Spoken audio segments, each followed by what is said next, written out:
پورا شعر ہے کہ نہ میں وابی نہ میں بابی، میں ہوں مسلم علمی کتابی. اور اس کا جو فائنل ورژن ہے وہ ہے کہ مرنے سے پہلے اے مسلمان کر لے اس پہ غور، کتابوں کا خدا اور ہے بابوں کا خدا اور. جس کا تعارف کتابوں سے ہوتا ہے نا وہ اللہ اور ہے، اور جو بابے جس کا تعارف کرواتے ہیں وہ اپنے ذوم میں تو اسی اللہ کا کروا رہے ہیں، لیکن وہ تعارف اللہ کا نہیں ہے. تو چونکہ میں پورے کانفیڈنس سے بات کرتا ہوں تو بعض اوقات لوگ یہ بھی سمجھتے ہیں یہ تکبر میں کر رہا ہے. نہیں، تکبر نہیں، یہ میرے ایمان کا تقاضا ہے.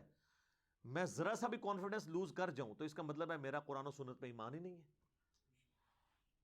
یعنی جس طرح آپ کا یہ ایمان ہے نا کہ 2+2 4 ہوتے ہیں، زمین و آسمان کے سارے بزرگ فرشتے، یہ بالفرض میں کہہ رہا ہوں، جنات، قبر سے نکل کر مردے بھی آپ کو یہ منوانے کی کوشش کریں کہ 2+2 5 ہوتے ہیں، آپ مان لیں گے؟ اس سے اگلی بات، کوئی چاند کے 2 ٹکڑے کر دے، سورج کے 4 ٹکڑے کر دے، آسمان کو زمین پہ لے آئے، زمین کو آسمان پہ لے جائے، یہ بالفرض، اور کہے کہ یہ دلیل ہے کہ 2+2 5 ہوتے ہیں، آپ مانیں گے؟ تو آپ کی شعبدہ بازیاں جو صرف خوابوں میں، کتابوں میں آپ کے بابوں نے لکھی، جو حقیقت میں ایگزسٹ نہیں کرتی، ان شعبدہ بازیوں کے اگینسٹ آپ تو 2+2 کو 5 ماننے کے لیے تیار نہیں، تو میں قرآن و سنت کو غلط ماننے کے لیے کیسے تیار ہو جاؤں؟ میں کہتا ہوں جن بابوں کے اوپر آپ کا ناز ہے نا، قبر سے نکل کے ڈائریکٹ میرے ساتھ بات بھی کریں نا، اور کہیں کہ دین وہ نہیں جو قرآن و سنت میں لکھا ہوا ہے، اور وہ ہے جو ہم نے نسل در نسل شفٹ کیا ہے، تو 2 منٹ میں بزرگ غائب کر دوں گا آپ کا. میں پڑھوں گا لا حول ولا قوت الا باللہ، شیطان ہوگا چیخ مار کے ادھر سے چلا جائے گا، کوئی قبر سے باہر نکل نہیں سکتا. یہ اللہ کا فتویٰ ہے سورہ یاسین میں اور سورۃ الواقعہ میں کہ جو مر گیا نا وہ واپس نہیں آ سکتا. حضرت عیسیٰ علیہ السلام بھی جو مردہ زندہ کرتے ہیں وہ دنیا میں واپس نہیں آتا تھا، وہ وقتی طور پر صرف ان کے نبی ہونے کی گواہی دیتا تھا، اور یہ صرف یہ حضرت عیسیٰ کا ہی معجزہ ہے، چلتا پھرتا نہیں تھا، بس مردہ وہ ہوتا پھر واپس دوبارہ جاتا. مردہ نہیں واپس آ سکتا دنیا میں، ناٹ ایٹ آل. کہانیوں میں آپ جتنے مرضی واپس لاتے رہے، وہ ہندوؤں کے پاس بھی بڑی کہانیاں اس طرح کی موجود ہیں. تو چونکہ میں پورے پیشن کے ساتھ بات کرتا ہوں نا، تو اس کے اگینسٹ انہوں نے پتا کیا گالی ڈیوائس کی ہے، گستاخ ہے، بے ادب ہے، بات کرنے کی تمیز نہیں ہے.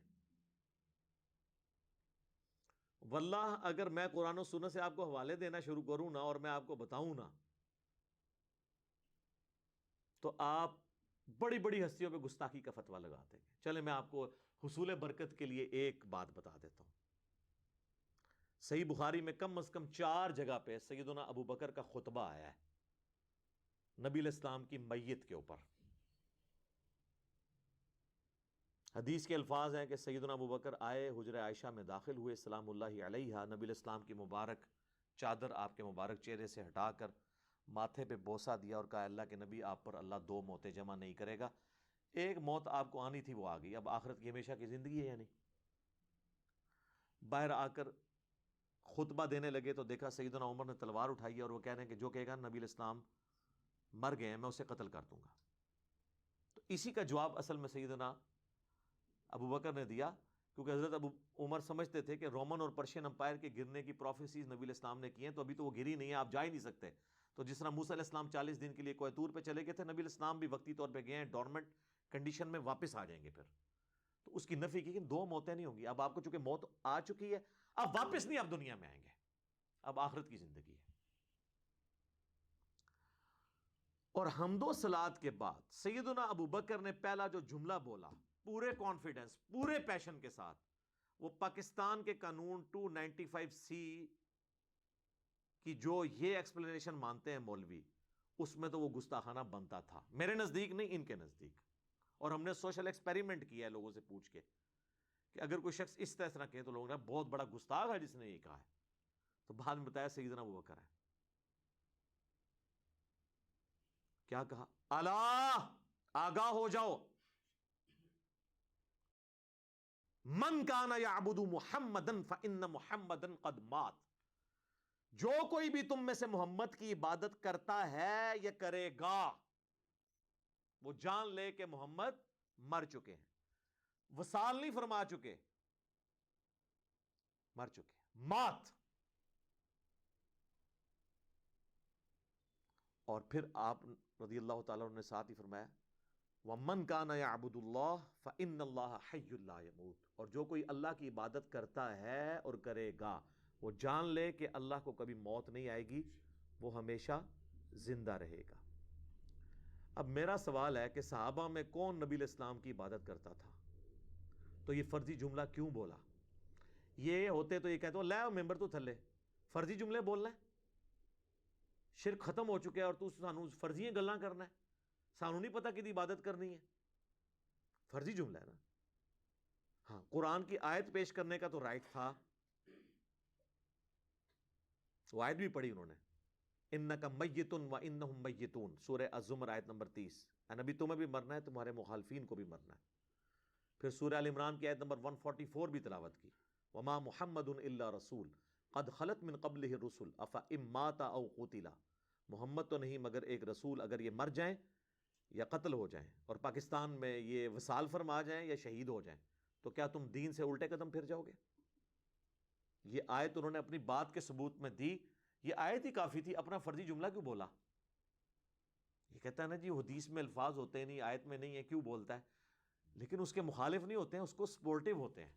وہ بولتا ہوں تو جناب آپ کے دماغ میں ڈرل ہوتی ہے نا سر، اس کے بغیر تو سمجھ نہیں آتی۔ میں جب بھی حدیث اسامہ ابن زید والی بیان کرتا ہوں بخاری اور مسلم سے، کہ جب ایک میدان جنگ میں ایک کافر ان کے تلوار کے نیچے آیا تو اس نے اس کو کلمہ پڑھ دیا، پھر بھی انہوں نے اسے قتل کر دیا، اور بعد میں دل میں قلق آیا کہ مجھ سے غلطی ہوئی ہے، نبی علیہ السلام کو خود ہی جا کے بتا دیا یا رسول اللہ اس نے کلمہ پڑھا تھا۔ آپ نے فرمایا اسامہ کیا تو نے اس کو کلمے کے بعد بھی قتل کر دیا؟ کہا یا رسول اللہ اس لیے کہ وہ ڈر کے کلمہ پڑھ رہا تھا۔ آپ نے فرمایا کیا تو نے اس کا دل چیر لیا تھا؟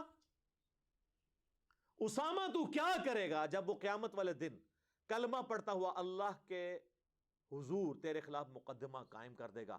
اسامہ تو کیا کرے گا؟ اسامہ تو کیا کرے گا؟ آپ یہ جملہ ریپیٹ کرتے رہے، حتیٰ کہ حضرت اسامہ کہتے ہیں میرے دل میں خواہش ہوئی آج سے پہلے میں کافر ہوتا، آج کلمہ پڑھ کے مسلمان ہوتا اور میرا یہ گناہ تو کم از کم دھل جاتا۔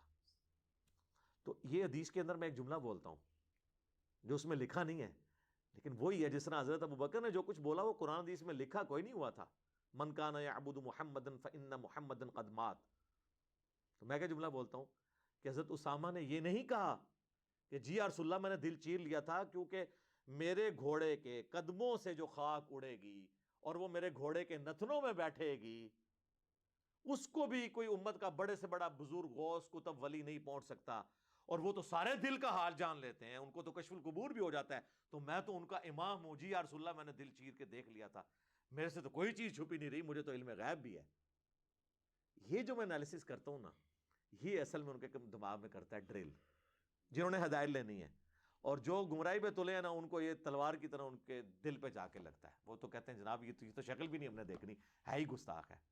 سر آپ نے حضرت ابوبکر کے ساتھ بھی یہی کچھ کرنا تھا اگر آپ کو یہ بتایا نہ جائے کہ ان کا خطبہ ہے، کیونکہ آپ لوگوں نے تو کہانی کرائی ہے کہ نبی علیہ السلام کو زندہ دفنایا گیا۔ جی وہ آپ کو جب دفنا رہے تھے اس وقت بھی ہونٹ ہل رہے تھے اور امتی امتی کی آوازیں آ رہی تھی۔ جی یہ دیوبند مدرسے کے بانی قاسم نانوتوی نے اپنی کتاب آب حیات میں لکھا ہے، یا تو نبی والی کتاب میں، وہ صحابہ جنہوں نے اپنی جانیں دی ہیں حضور کو بچانے کے لیے انہوں نے زندہ آپ کو دفنا دیا۔ ظاہر ہے پھر ہونٹ تو پھر اگر ہل رہے تھے، آخرت کی زندگی میں تو ہونٹ نہیں ہلتے، آخرت کی زندگی میں تو سانس بھی نہیں ہوتا، آخرت کی زندگی میں ٹوائلٹ بھی نہیں ہوتا، یہ تو ساری دنیاوی زندگی کی چیز ہے۔ اور عباس رضوی صاحب جو بریلوی عالم ہیں انہوں نے حیات النبی پہ کتاب لکھی، جو امام بئی حقی کی کتاب ہے نا حیات الانبیاء فی قبورہم، اس کی شرح لکھی انہوں نے، تو اس میں انہوں نے آب حیات کے اس جملے کو کوٹ کر کے کہا کہ تم لوگ جو ہے نا وہ اس کو قاسم نوتوی کو کچھ نہیں کہتے، ہمارا کم از کم یہ والا عقیدہ نہیں جو دیوبندیوں کا ہے، ہم کہتے ہیں کہ حضور فوت ہو گئے ہیں۔ تو انہوں نے حیات النبی پہ ان کو بھی ٹانٹ کیا ہے کہ ان کا جو حیات النبی ہے سب سے زیادہ غلو پہ مبنی ہے، یہ خالی میں نے نہیں گرفت کی ہے۔ تو علمی طریقے سے معاملات کو لے کے چلیں۔ اب یہ میں نے یہ ساری باتیں کوئی پوائنٹس میں لکھی نہیں ہوئی تھی، یہ تو میں پھر 2-3 گھنٹے بولتا رہوں گا، باتیں ختم نہیں ہوں گی، لیکن جو میں سمجھتا ہوں نا ضروری میں اس کو ساتھ ساتھ کلیئر کروں تاکہ آپ کو یہ بات سمجھ آ جائے کہ یہ گستاخی اور جو بے ادبی کا فتویٰ لگاتے ہیں نا یہ خام خواہ ہے۔ حالانکہ آپ لوگ گواہ ہیں، میں ہمیشہ اعلیٰ حضرت امام احمد رضا بریلوی صاحب کہتا ہوں، حالانکہ مجھے کئی لوگوں نے کہا اعلیٰ حضرت کیوں کہہ رہے ہیں، پھر کیا فرق پڑتا ہے؟ اگر اعلیٰ حضرت لفظ سن کے کوئی بندہ توحید ماننے کے لیے تیار تو میں جناب 10 دفعہ اعلیٰ حضرت کہنے کے لیے تیار ہوں. ٹھیک ہے، ان کے بقول ہے نا، کیا فرق پڑتا ہے؟ میں نے ہمیشہ کہا اشرف علی تھانوی صاحب تو کیا یہ بریلوی علماء کہتے ہیں؟ دوسروں کو یہ کہتے ہیں مرحوم، اپنے کو کہتے ہیں رحمت اللہ علیہ. یہ انہوں نے نام رکھے ہوئے. ایون طارق جمیل صاحب جیسے ماڈریٹ شخصیت بھی انہوں نے کہا مولانا احمد رضا خان بریلوی مرحوم، انہوں نے بھی رحمت اللہ علیہ نہیں کہا. ان کی آڈیو ریکارڈنگ موجود ہے. اگر آپ کہتے ہیں نا وہ کہہ سکتے ہیں ان کو، کیا آپ کہتے ہیں؟ ہاں جی، کبھی نہیں کہیں گے سر. کیسے کہیں؟ وہ میں آپ کو اینڈ پہ بتاؤں گا کیوں نہیں کہہ سکتے. وہ میں نے آخر میں رکھا ہوا ہے، 5واں مقدس جو جرم ہے وہ میں اینڈ پہ آپ کو بتاؤں گا. تو ہم لوگ تو اللہ کا شکر ہے احترام سے نام لیتے ہیں، ورنہ یقین کریں جن لوگوں نے چشتی رسول اللہ یا اشرف علی تھانوی رسول اللہ کلمے پڑھائے یا انڈورس کیے، یہ کتابوں میں چھاپے، یہ سیدنا عمر کے زمانے میں ہوتے، تو آپ کیا سمجھتے ہیں حضرت عمر نے ان کو زبان سے سمجھانا تھا؟ تو میں حضرت عمر سے 1 کروڑ گنا کم اپنے مزاج میں سخت ہوں. حالانکہ ان کو نبی علیہ السلام کی صحبت بھی ملی تھی، اس کے باوجود ان کی طبیعت کی سختی نہیں گئی. تو میں نے تو آج تک تلوار نہیں سونتی، تو میری نرمی بہت زیادہ ہے ان سے. یہ میں آپ کو ایک علمی بات کر رہا ہوں. آپ یہ نہ کہ کل کو کوئی کہہ دے کہ میں نے اپنا مرتبہ ان سے بڑھا دیا ہے. میں آپ کو فرق بتا رہا ہوں کہ ان کی سختی ایکسیپٹ کی ہوئی ہے نا آپ نے، تو میری تو سختی ہے بھی نہیں ہے. آپ ذرا میری طرح کام تو کر کے دیکھیں، پھر آپ کو پتہ چلے گا میں تو سب سے نرم بندہ ہوں. اور گستاخانہ عبارتوں میں جتنے لوگ بول رہے ہیں نا، سب سے نرم میں ہوں. میرے زیادہ نرم بندہ آپ کو ملے گا نہیں کوئی. اور ٹی وی پہ آ کے لوگ بڑے بڑے نرم انداز میں بات کرتے ہیں، آپ الگ سے ان کی ذرا ویڈیوز دیکھ لیں، وہ لیک ہوتی ہیں تو پھر آپ کو پتہ چل جاتا ہے کہ کس قسم کی ویڈیوز ان کی لیک ہوتی ہیں.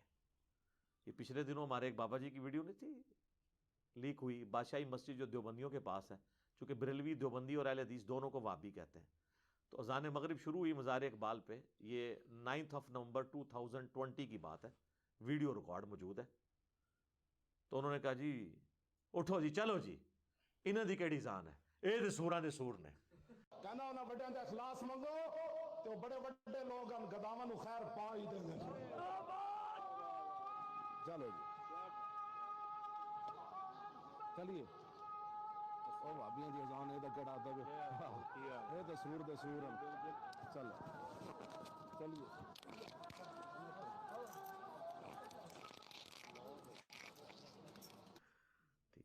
سر یہ اتنا بڑا انہوں نے اس جملے کی شرح پہ کتابیں لکھی جا سکتی ہیں جو انہوں نے کہا ہے. ایک انہوں نے سمندر کوزے میں بند کر دیا. یہ بے شک کہتے رہے ایک تسبیح میں پروئے ہوئے ہم. ہمارے مطالبات آپ کے سامنے ہیں.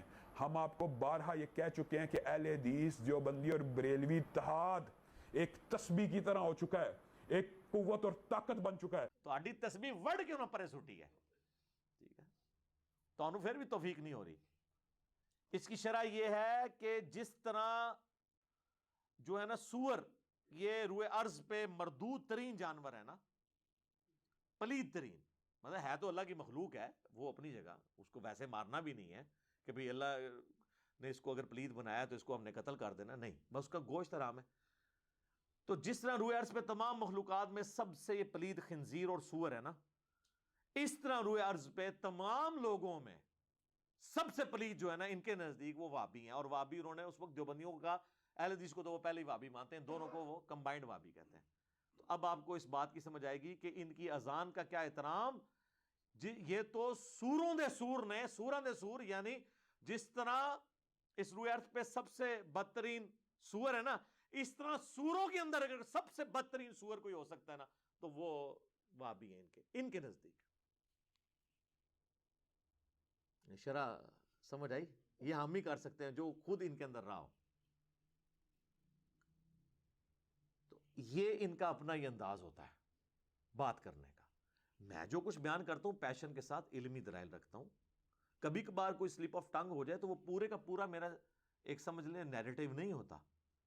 اوورال میں ہی ہوں، اعلیٰ حضرت لفظ بولتا ہوں، اشرف تھانوی صاحب بولتا ہوں، امام ابن تیمیہ بولتا ہوں. ٹھیک ہے نا، کبھی میں نے نہیں کہا گستاخ ابن تیمیہ اس طرح کر کے میں ایک لفظ ساتھ جوڑ بول کے تو ساتھ بولوں اس طرح. یہ تو احترام سے ایک دوسرے کا نام نہیں لیتے. رہ گا پیشن، تو یہ تو نبی الاسلام کا سٹائل ہے. صحیح مسلم میں حدیث ہے، اور یہ حدیث امام جعفر نے روایت کی ہے امام محمد باقر سے، جو محمد بن علی بن حسین بن علی ہیں، یعنی حسین بن علی کے پوتے، امام زین العابدین کے بیٹے، اور انہوں نے جابر بن عبداللہ سے کہ نبی علیہ السلام جب کبھی بھی ممبر پر چڑھتے تو آپ علیہ السلام جب تقریر کرتے تو آپ کی آواز بلند ہو جاتی، غصے میں اضافہ ہو جاتا، آنکھیں سرخ ہو جاتی، جس طرح کوئی جرنیل اپنی فوج کو تیار کر رہا ہو۔ اس طریقے سے آپ جب بھی ممبر پہ چڑھتے تو گفتگو کرتے تھے۔ یہ پیشن والا سٹائل سنت سٹائل ہے، اس سٹائل کا مذاق اڑانا نبی علیہ السلام کا مذاق اڑانا ہے، نعوذ باللہ۔ لیکن چونکہ ان جاہلوں کو پتہ ہی نہیں، نہ انہوں نے قرآن پڑھا نہ حدیث، یہ تو اپنی فقہ کی کتابیں اور دورہ حدیث کرتے ہیں، اور اس کے بعد پھر ان کو، یعنی وہ دورہ حدیث صحیح طرح کیا نہیں ہوتا، ان کو دورے ہی پڑھتے رہتے ہیں اپنی فقہ کے۔ پورا دورہ حدیث کیا ہوتا تو ان کو کچھ پتہ چلتا، ان کو فقہ کے دورے پڑھتے رہتے ہیں۔ پھر یہ صحیح مسلم میں 2005 نمبر حدیث ہے۔ تو یہ نبی علیہ السلام کا سٹائل ہے۔ اور اس کے بعد آپ علیہ السلام کہتے ہیں میں اور قیامت اس طرح ساتھ بھیجیں گے جس طرح یہ 2 انگلیاں، اور پھر آپ کہتے ہیں فَإِنَّ خَيْرَ الْحَدِيثِ كِتَابُ اللَّهِ وَخَيْرَ الْهَدِي هَدْيُ مُحَمَّدٍ صلی اللہ علیہ وآلہ وسلم وَشَرَّ الْأُمُورِ مُحْدَثَاتُهَا وَكُلُّ مُحْدَثَةٍ بِدْعَةٍ وَكُلُّ بِدْعَةٍ ضَلَالَةٍ وَكُلُّ ضَلَالَةٍ